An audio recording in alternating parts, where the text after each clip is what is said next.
आज हम 8th grade अभ्यास पुस्तिका कक्षा 8 हिंदी विषय पाठ 17 के क्वेश्चन आंसर लिखेंगे, प्रश्नोत्तर लिखेंगे। देखते हैं पाठ 17 का नाम क्या है। ये देखिए पाठ 17 वसीयत नामे का रहस्य, ये पाठ 17 है। अब इसके प्रश्न देखते हैं। बहुविकल्पीय सही उत्तर छांटकर लिखिए।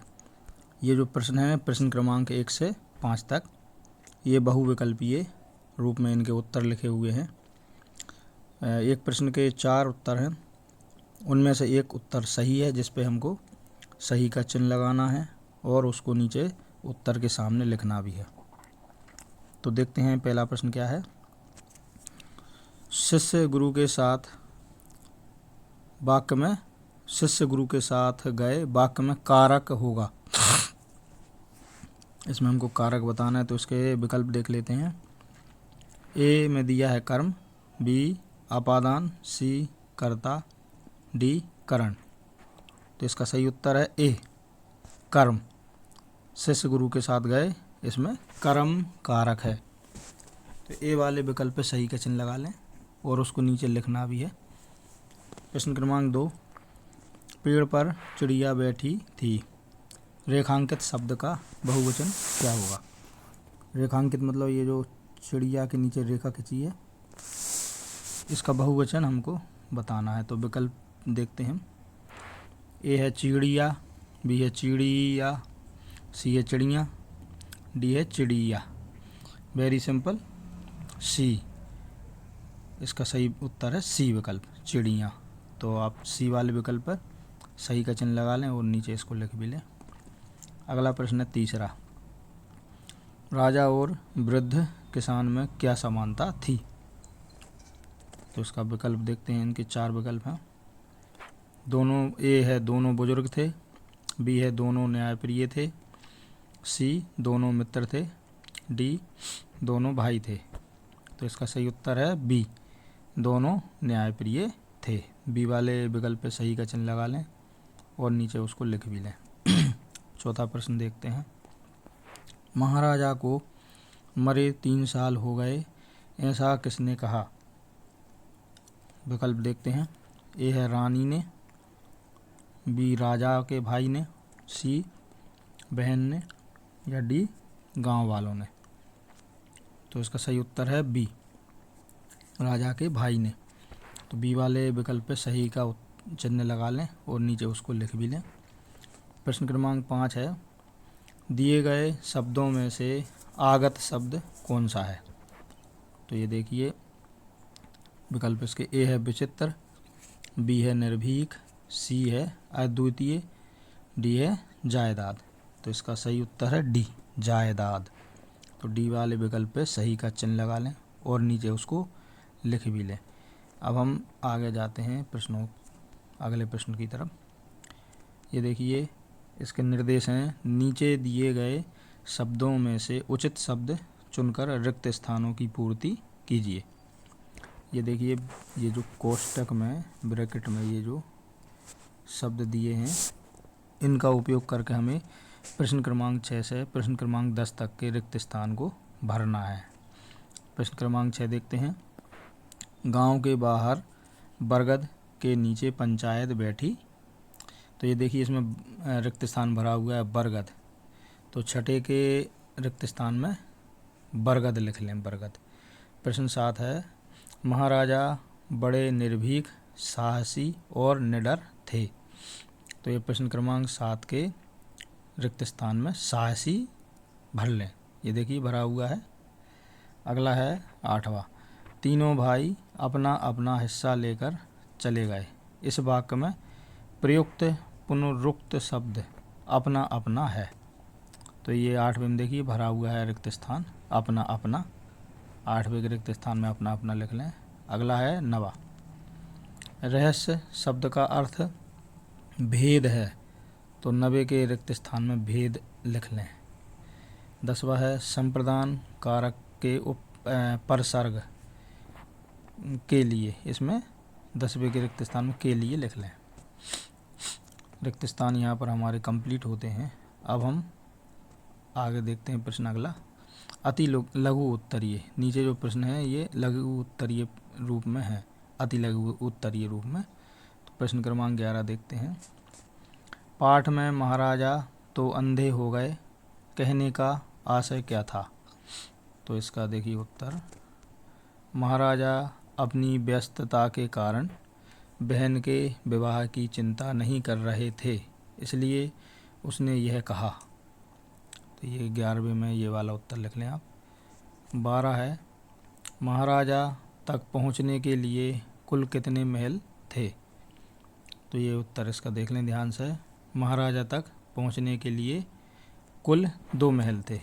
इसमें ये जो कल है ना, इसको कुल छोटा ओ की मात्रा लगा लें। इसमें ये छोटा ओ की मात्रा आएगी यहाँ पे।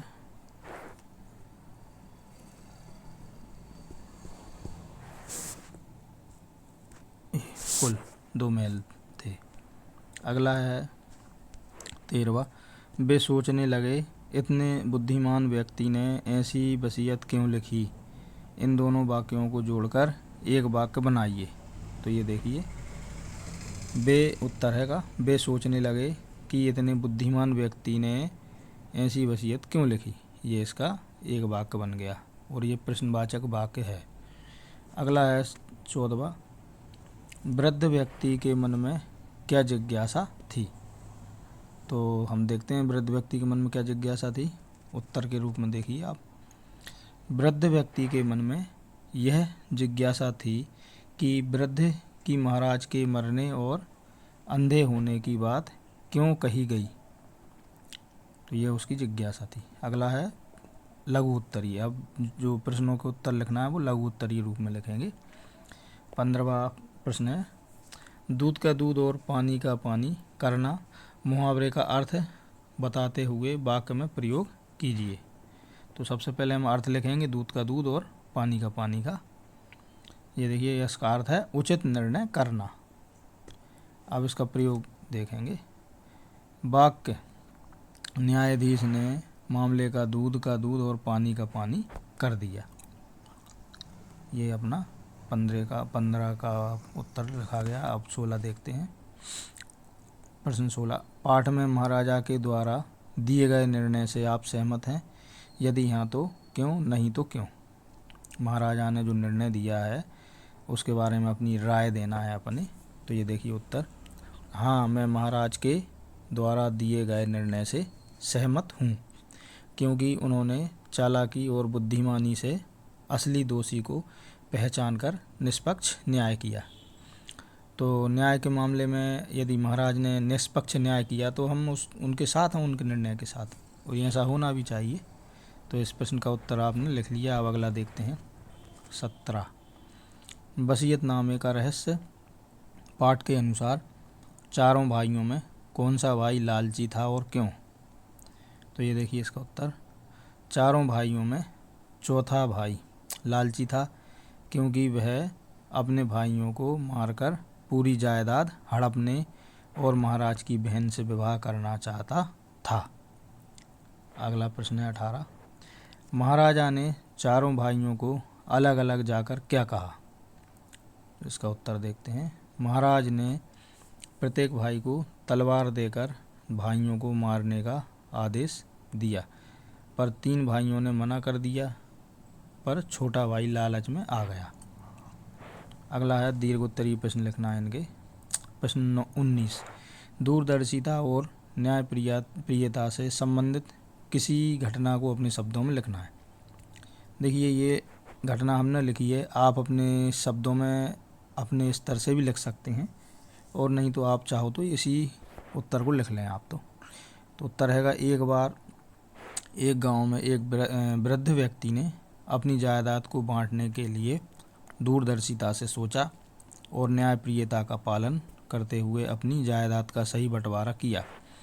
उसने अपने चारों पुत्रों की परीक्षा ली और जो ईमानदार साबित हुआ उसे ही जायदाद सौंपी।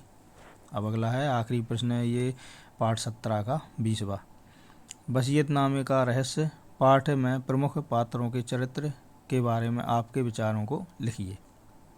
तो ये देखिए इसका उत्तर लिखते हैं हम। वृद्ध किसान एक न्यायप्रिय और दूरदर्शी व्यक्ति था। उसने अपने बच्चों की परीक्षा ली ताकि सही उत्तराधिकारी का चुनाव कर सके।